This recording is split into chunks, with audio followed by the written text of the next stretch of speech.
Thanks for joining us on another episode of The BAM with Lori and Jenny. And today we have an amazing guest, Andrea Vahl. Is joining us. She is an author. She's a mom of two, I think, kind of grown boys, right? And she's a comedian. And so I'm sure she's got some pretty funny things to say to us today. So we're very excited to have you on the show. No pressure. Oh gosh. No pressure. I am not funny before 9 a.m. I'm just going to say. I mean, we're not intentionally funny, right? So welcome to the show, Andrea. We're so excited to have you. Yeah, thank you so much. It's great to connect with you guys. Hey. Yeah. Well, we heard a little bit about your background, and you started out engineering, and then you did some stuff like some Facebook marketing stuff, which I'm super fascinated to hear how you made that jump.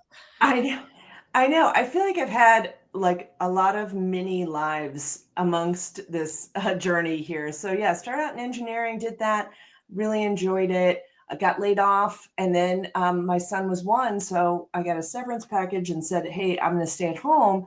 So I stayed at home for a while, but then I got kind of crazy. I was like, I got to get out now, and so I did. I started an in-home wine tasting business.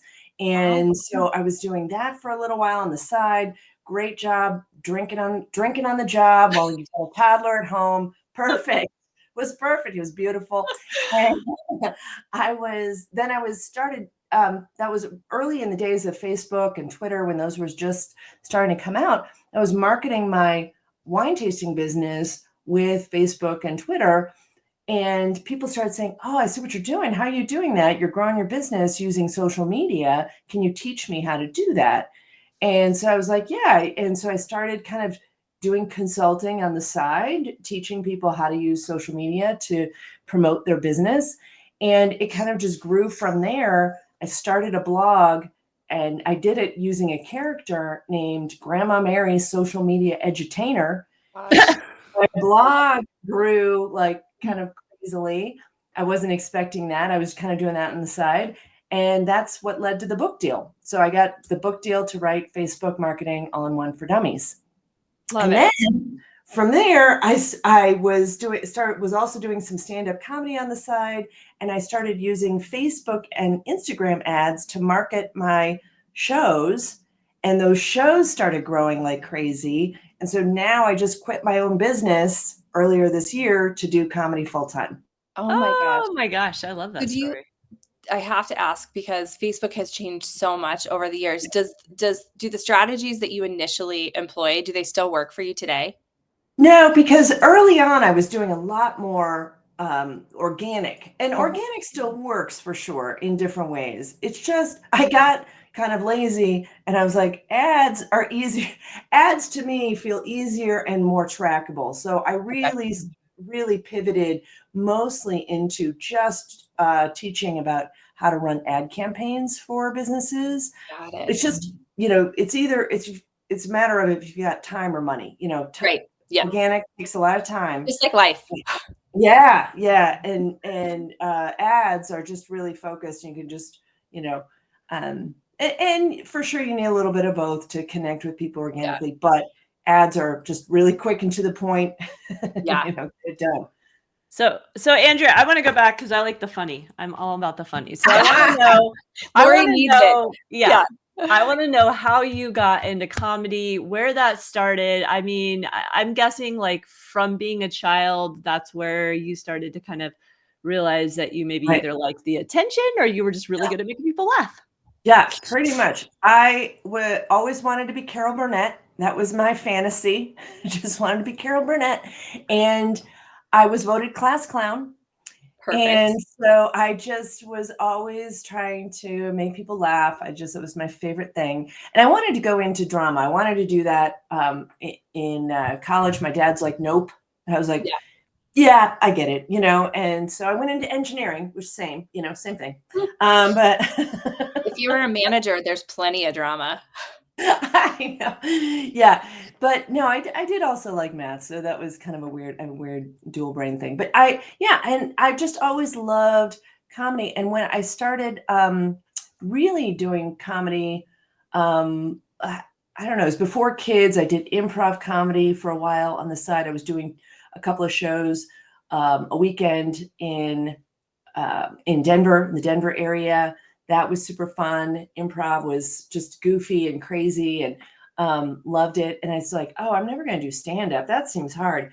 And then I took a class and I was like, oh, that's super fun. I Is it love it. easier or harder than improv? They're two very different things. The thing I like about improv is you're in a group, and I did short form improv, and it was like, so if things weren't going right, you always knew this game's going to be over pretty soon. Whereas if you're bombing on stage, you're like, I got 10 more minutes of this, But so it's two very different skill sets. Comedy is all about really precise writing, the crafting the joke. You've got to have a really great wordplay with that. Whereas improv is kind of just really spontaneous. You kind of just got to be free form and really open to getting a little bit nutty. Whereas stand-up can be there's lots of ranges for that. You can be very deadpan. You can be silly and crazy and have a lot of energy and be very physical, or you can just be, kind of delivering one-liners and things like that. So, and there's different forms of improv too, long form and short form, but it's all really fun and fascinating. And I just love it. I've been having a blast. We've been traveling all over the country with our shows. Did you just go to Alaska? We were in Alaska earlier this year. We've been in New York, Boston, Seattle, Chicago, Iowa, Andrea, what's your show? I don't think we've told our listeners what your show is. Oh, yeah. Yes. So I started this show called Moms Unhinged. It is all mom comedians, and it's a huge underserved market out there. There's a lot of shows with a lot of guy comedians. There's hardly any shows with all female comedians. There's some for sure. And we're just finding that we're selling out these shows because there's such a need for it. It's a girls' night out, moms come together, even, women and even men come to our shows too. They're scared, but they come. Yeah.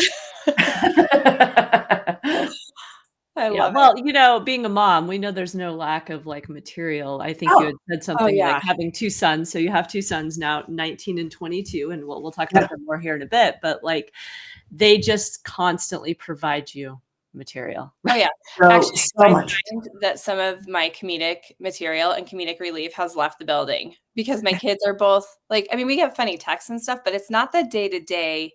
Yeah. Little things that you're like, seriously, that just happened? I know, what? Yeah, I know, for sure. It is, it's a risk in what I'm doing. I gotta text him, what's going on over there? Give me something. I know. I do have a question that is actually about, I just am fascinated with people, most people are afraid of rejection, and public speaking is number one. Death is number two, right? Yeah. So to go on stage and I'm sure not every show has been phenomenal, right? So tell us about a time where you felt like you bombed, and how did that, how'd you handle it? How did it feel?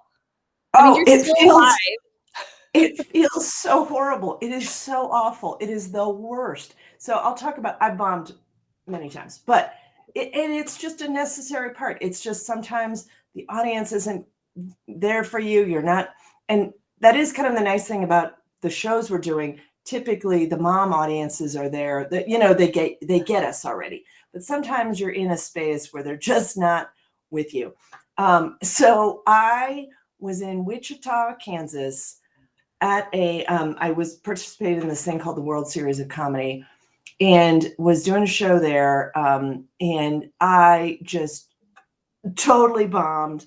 And it feels, I was only up there for 7 minutes, I think. It feels like 45. It's just the worst. The audience is dead silent, and you're like, okay. Just you're like, oh, you didn't like that one, you're not going to like the next one either. Right, You know, right. you know It's coming. You know it's not going to go well, and you just have to keep going. And it's awful. It is just the worst.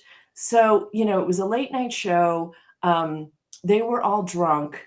My mom humor, it was bunch of young people, young guy, a lot of guys, and I was newish in doing this, and it does take a lot of experience to be able to handle it and pivot and kind of figure out like what to do next. When you're new, they're like, my jokes were my jokes, so the train has left the station and I've got my set. There's nothing. You're committed. Nothing's changing, right?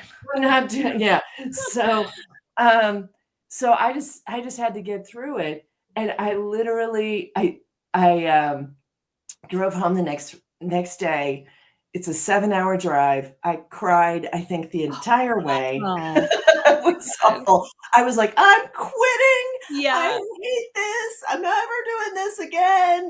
This is awful. But it's just part of it. And you're not really pushing yourself, or, it's just something that's going to happen. And hopefully not a lot, but So do you always have like that special save your ass kind of joke in your back pocket though, when you're like, oh, I gotta have this. This has got to be funny. Like this has got to get them no matter what. Yeah. And there are things, I definitely do that now. And I did have one joke that they liked a lot. It was when I said something really mean about my mom. They were like, I'm bored with that. Like, we get it. But yeah. So, sometimes it is about feeling the audience and saying, what are they here for? And, I do kind of cleanish material. So I just joke that drunk Wichita did not appreciate my humor, Right. It goes to like, you're not everybody's cup of tea, right? But that's so hard to swallow. But the thing that fascinates me so much about failure is we're all so scared of it, but every time it happens, you become so much better. And if you had quit, like, look at what would have not happened in your life, right? Right, exactly. And you're like, it is true. Like it also gives you this appreciation for the success you have too. Yeah. There's no pain without joy or whatever. You've got to have the yin and the yang to it to be able to appreciate it. And it's painful, but it does make you stronger. Yeah. So I have a question. Do your kids think you're funny? Yeah, I did not let them see my comedy for a long time because I was afraid it was going to scar them. I was afraid because I was afraid they'd be like, Mom doesn't like being our mom, but they just both saw my comedy recently, and it was fun. They thought I was funny. They're, now that they're older, they get it. And so it was super fun. I had an audience of 300 people, and my son and his girlfriend came to the show. And so I joked, I really kind of did more of the jokes about him, and he thought it was funny. And I was saying, everyone, I was like, you guys, my son is here for the first time. It's super awesome to be able to be on stage and talk about him, and he can't talk back, Yes. Well, it's like his own personal roast. Yeah, it was a little roast. And, I didn't say anything it's just, they get it now, how challenging life is now that they're older. They're like, wow, that is hard. I'm like, yep. They're adulting. Okay. So tell us about that. So they're 22 and 19, and my kids are almost exactly the same. So, and one just went to college, one's already in college or done? Yeah, so one is in college at SCAD. It's Savannah College of Art and Design. He's the oldest. My youngest one took a gap year and traveled all over Asia and Europe and stuff like that. And now he is at, and I went and met him in Japan, which was super fun. And, we do a lot. We've done a lot of traveling together. So that was just a super special thing that, we've had some really amazing trips together. And then when he went to Asia by himself, I did not worry at all. He, I know that he could handle it. And I need tips on that. Yeah, he did great. And now he's at Indiana University. But it's weird because last year, while he was away a lot, he was still kind of coming back in between things. Yeah. And so now it's really official, and it's like, woo, hello. Yeah. I've had the same, I keep telling Lori. So my daughter, my oldest one is on her way to Europe right this minute. Wow. She's going to be there for 5 weeks, 4 of those weeks by herself. So that's a whole thing. And then the youngest one just left for college. And during the summer, she was a camp counselor, but she would pop in. Like it was a 45-minute away. So it was a sleepaway camp, but she'd pop in like twice a week. She had days off. So, like there she is. And now it's just bizarre. And I told my husband, like I go from 5 to 10. We're so used to having stuff going on. Now I feel like we just stare at each other. Like, we gotta figure out what to do. I'll send over my kids, Jenny. I know. And I was like, they will everyone keep with you little busy. kids are like, I've got a project for you. No problem. Yeah. You want to babysit? Hey. And the weird thing for me has been like the dinner issue. Like I don't like before it was like I'm cooking dinner for the, for us all. And I'm divorced. And so it is like now it's just me. And I've kept really busy with the traveling, with the shows.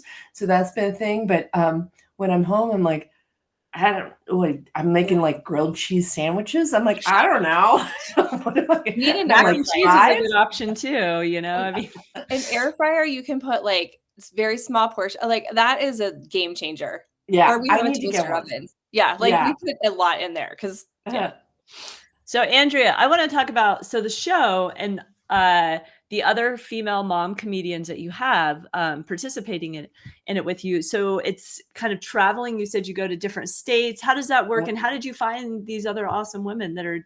Yeah. So now we're up to probably, we're over 50 comedians we have in our group. And some of them we've just kind of, as we've expanded and started traveling, I'm like, okay, we're going to Chicago because I'm from Chicago. I do a show there. I monetize my trips home. So I know. So I was like, okay, we can't fly all 4 comedians out there. Let's see who we can find. It's comedians that are there. We found a great pocket of comedians in Chicago. Same thing for Seattle. We went out to, as we're going, we're searching and finding great comedians. And then we're, kind of starting up these areas and trying to do more and more shows like in Seattle where we've got comedians or in Atlanta where we've got comedians. And so, it's kind of been this organic thing where sometimes we're seeking the comedians if we are doing a show there. Other times comedians are being referred to us and finding us. A lot of us have been to festivals and said, oh, you've got to talk to so-and-so who lives in New York, or you got to, I met this great comedian who's in LA. And that's been how it's been growing. And we have had like 70 shows in the last few months, and we're just really, really growing amazingly fast. It's been so super fun. It's kind of a little bit wild. Last night was a record-setting night for us where we had 4 shows in different spaces on one night. Oh my gosh. Well, and you've built this amazing community of women, right? Yeah, it's such a win-win for everyone. We're doing shows during the week, so the venues aren't booked usually during the week. That's a great girls' night out. The mom comedians are winning because they're getting in front of an amazing audience. Some of them are crying after they do our show because they're like, this was so beautiful. I have not, I've been working and, working in this uphill battle in front of the wrong audiences. And they're super excited. And one of the things that we do at Moms Unhinged is we pay our comedians well because we're selling out shows. There's some profit sharing, so they're getting paid well for what they're doing. And then the mom audiences are having a blast. They're not used to having their voices heard and seeing a whole lineup of mom comedians who have different experiences. We've got single moms. We've got, different moms of, different ethnicities and different religion. We're trying to represent lots of different voices within the mom community. And it's just such a beautiful thing. When you started on this path, did you ever envision that you would have this community of comedians across the globe? No, I really didn't. I thought I was like, we started before the pandemic, just doing a few shows a year. I was like, oh, this is fun. Yeah. And my kids were still, my kids were still younger and like 7 years ago. And I was like, and like, hey, this is fun. Oh, we keep selling out. Isn't that fun? And then the pandemic happened. We had a couple of terrible Zoom comedy shows. That was I was awful. gonna say, how is the online, like, comedy scene? Is it Oh, not oh, existing? Is it oh, like it's not good. it's I mean, I think I think everyone is really hungry for these live Connection. experiences. yeah. And so that's what happened after the pandemic. I was like, hey, let's do more of that. And so we started growing and doing more shows, and we kept selling out in the Colorado area. And I was like, let's just see how many we can do. And we kept selling out. And I was like, whoo, we got to take this show on the road. And that's what it's been growing. And I'm really hoping that we'll take it international in 2026. Yes. Wow. What's your favorite venue that you've performed at? Oh my gosh, there are so many great venues. We're really doing a lot of theaters, and these a lot of them are like older theaters in small towns that are again totally underserved markets Yeah. because they don't, a lot of comedy shows aren't stopping there at these small spaces, but they've got these beautiful old theaters that are incredible. And so they're like a lot of them are historic. They're just 100 years old sometimes. So that's super cool. We had one of our best sh- best shows in this town called Renton, Washington. The audience just was so hot, and we were all backstage going, what's going on out there? Because they were just like laughing. They gave us a standing ovation at Oh the my. end. It was like, what? It was like 300 sold out. It was just the energy was incredible. And it happens a lot of these spaces. It's just so fun. So I have a question because of your popularity and you're seeing this growth amongst your audience.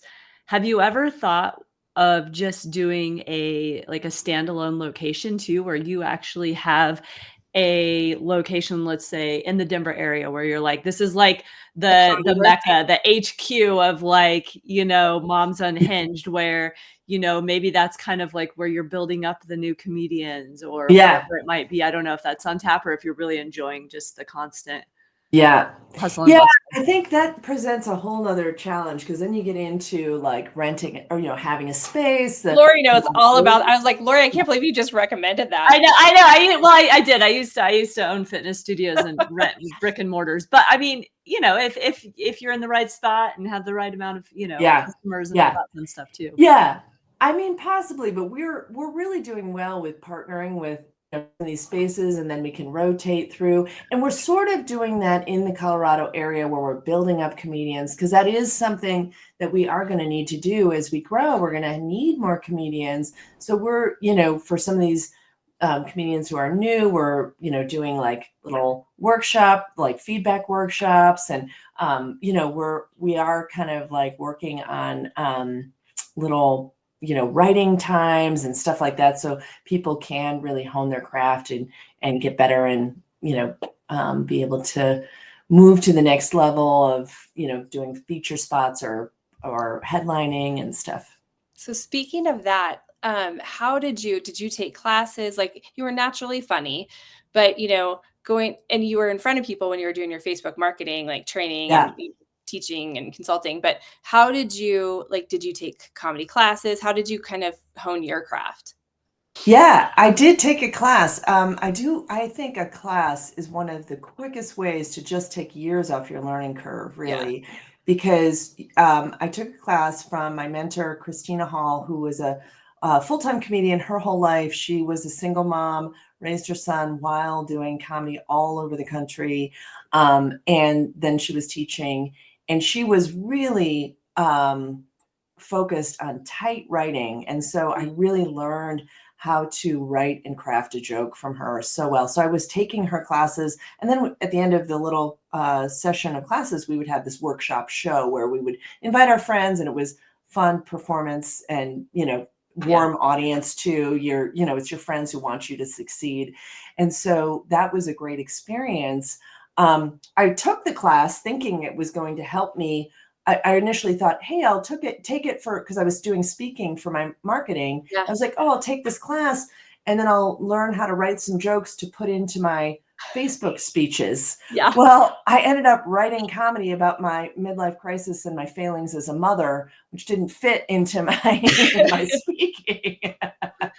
So that's where I really fell in love with it.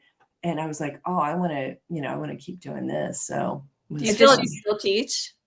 Yeah, she does. She hasn't been teaching quite as much. So she was doing workshop shows. She's actually on our Moms Unhinged shows too. So she headlines and does that occasionally. So it's super, super fun and to have her there too. Do you feel like it's almost a form of therapy for yourself also? Oh, yeah. It really is. I think comedy is so healing.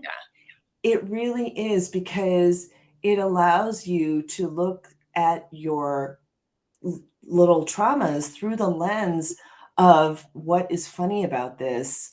And it's kind of scary to share it. I remember one of my first sets, I was terrified to say, I'm worried that I'm a terrible mother. Yeah.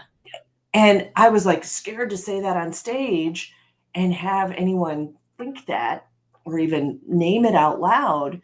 And now I feel like it's just been so healing to see how universal these experiences are and realize I am not alone in some of the times that I've, yelled at my kids or really lost my mind. And that's the whole Moms Unhinged kind of thing, because it's a hard job. And so it's fun to be able to laugh together and really have that community and not feel so isolated in this experience. And if you're not vulnerable, then it's not going to work, right? Right. Which is hard, especially in a bunch of people. Yeah. It's hard to say some of these things on stage, but then people come up and they're like, oh my God, I'm so glad you said that. That's exactly how I feel. So it's kind of back to the question Jenny had asked too about, you taking a comedy class and kind of, honing in on your skills. Do you think that there are some people that are just naturally funny? And then there's obviously the people that if they work at it, they can be funny. But do you think some people they're just funny? Yeah, it's weird because sometimes I'll look at some of the comedians and I'm like, what are they even saying up there? They're just like, and they're killing, they're just like, they're just saying, I'm like, they're just saying nothing. And people are on the floor laughing. And other people, I think it is kind of weird how that can happen. But, I think anyone can work it and, be funny with the right writing and the right practice at it. I think we all have that ability, I think.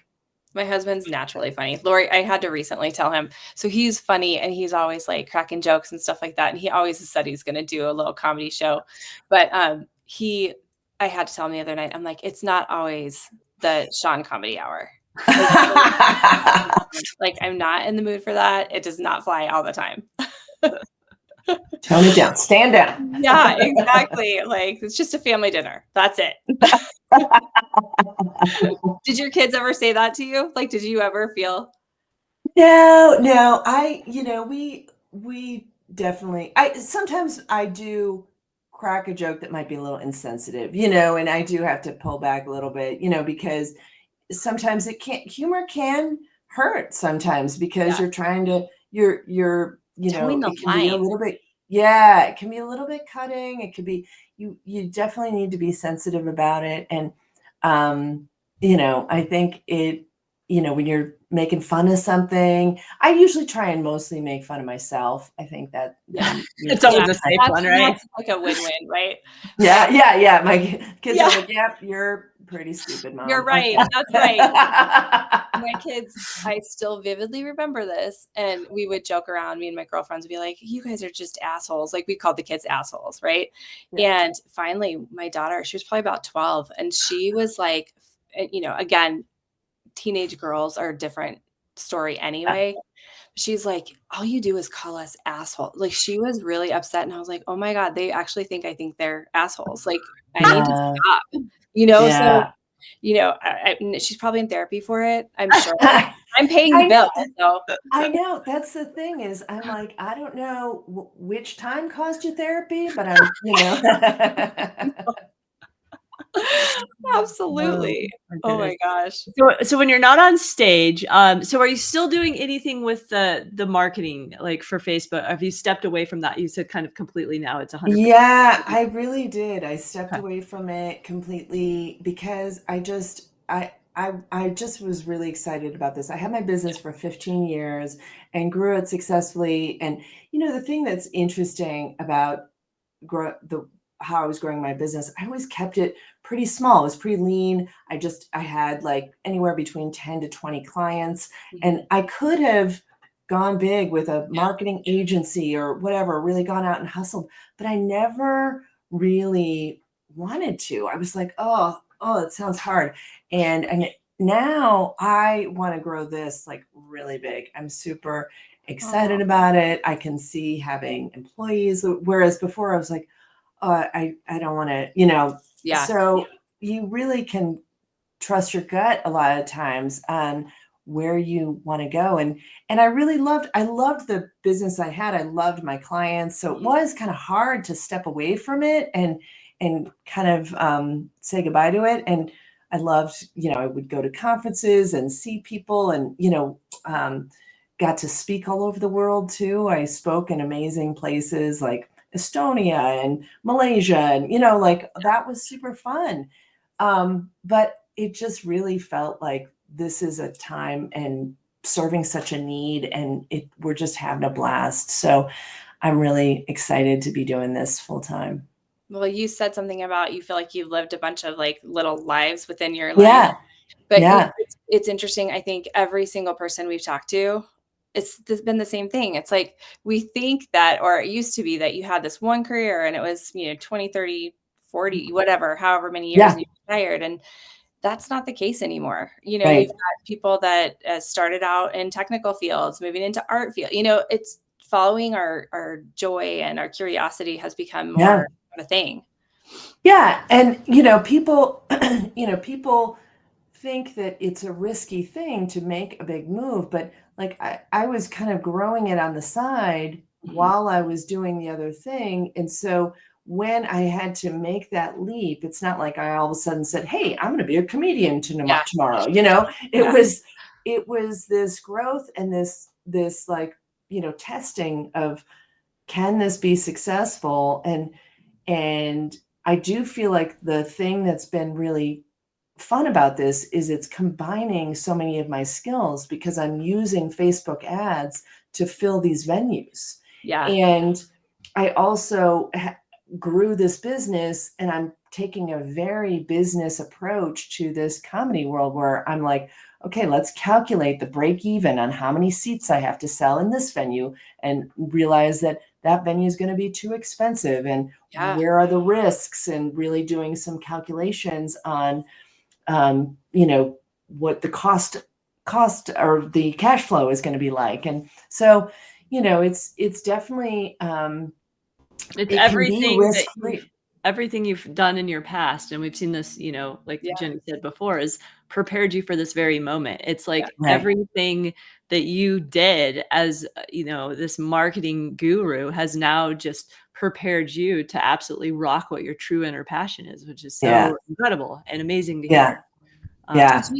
Did you feel like when you were a kid, because you've taken some pretty big chances and pretty big risks, right? With your own business and stuff like that. Would you consider yourself a risk taker? Like as a kid, were you a risk taker? Oh, for sure. Yeah.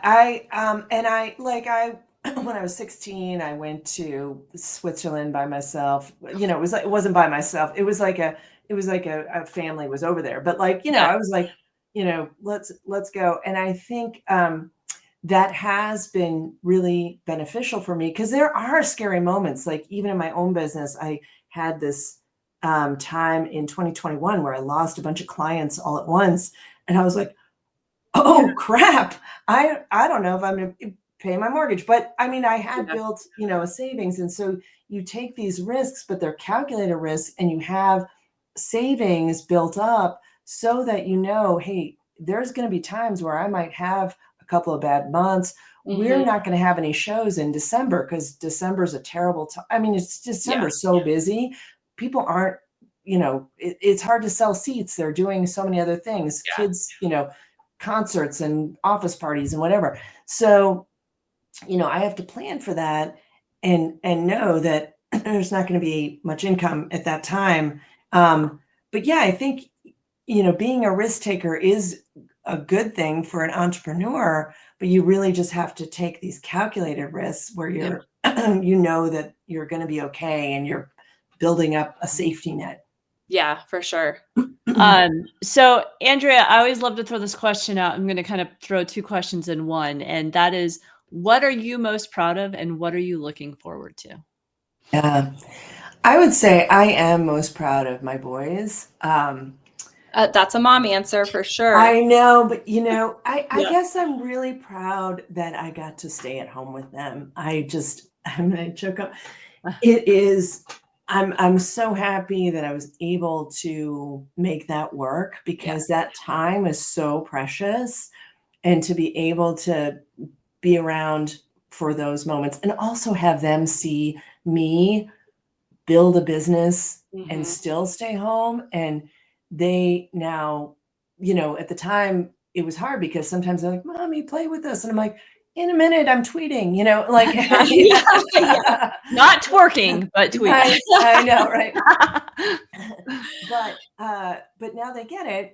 And I think they appreciate that, seeing that hustle and knowing that you can pivot and make big changes later in life. I'm 54 starting this business, and they're like, my son said, Mom, you're one of the most alive people I know, because you're just like passionate and excited about what you're doing. And so, but I am proud that I got to stay home with them. Yeah. And then I forgot the second question. What are you looking forward to? No, it's what are you looking forward to? Oh, I'm really just looking forward to seeing how this grows and develops. It's been a fun ride. Again, it is, it's not all like perfect. There's still some sites where we're not selling tickets, and I'm like, oh, that's interesting. Maybe Phoenix isn't our market, or maybe I'm choosing the wrong, whatever. So there's success and failure in all of this, but I'm looking forward to seeing how this grows, and I think it's going to be just really amazing, and just serving so many different moms in different ways. Yeah.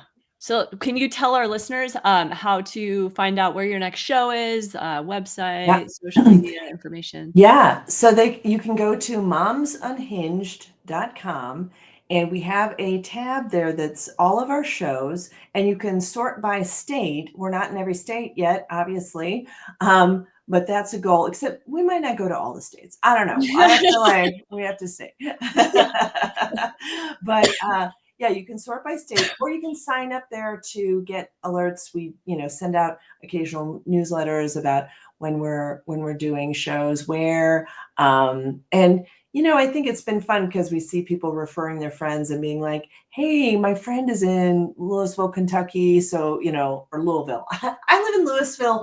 Yeah. I live in Louisville, Colorado. So I was biased, but anyway, yeah, that's where they can find us. We're going to be getting up our more videos going there. And just so even if you can't go to a show, you can hopefully watch some funny videos.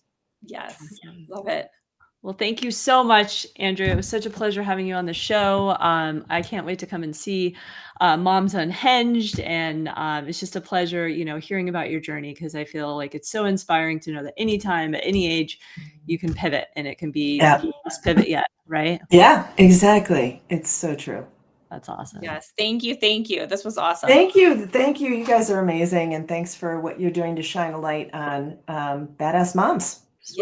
Yes, absolutely.